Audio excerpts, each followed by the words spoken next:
பாத்திரம் கழுவி கழுவி ஸ்கின் அலர்ஜி வருது. கொஞ்சமாக லிக்விட் போட்டால் கூட அவ்வளோ நேரம் வருது. அவ்வளோ நேரம்னால நிறைய தண்ணி செலவாகுது.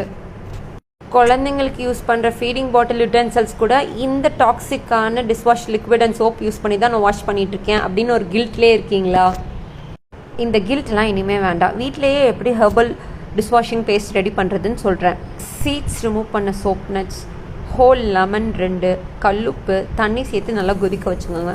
கொதித்து ஆறுனதுக்கப்புறம் அது கூட வேப்பிலை சேர்த்து அரைச்சிருங்க. இந்த பேஸ்ட்டை நீங்கள் பாத்திரம் விளக்க யூஸ் பண்ணிக்கலாம். பாத்திரம் நான்வெஜ் பாத்திரமாக இருந்தாலும் சரி, 10 பாத்திரம், கறி பாத்திரம் எல்லாத்தையும் பக்காவாக க்ளீன் பண்ணும். எந்த ஃபுட் ஸ்மெல்லும் வராது. ரொம்ப எஃபெக்டிவாக இருக்கும். அதே நேரத்தில் உங்கள் ஸ்கின்னுக்கு எந்த பிரச்சனையும் வராது. இது ரெஃப்ரிஜரேட் பண்ணி யூஸ் பண்ணிக்கலாம். அடிக்கடி இந்த மாதிரி செய்ய முடியாதுன்னா ஹெர்பல் டிஷ்வாஷ் பவுடர் அகத்தின் மொழியில் ஆர்டர் பண்ணிக்கோங்க.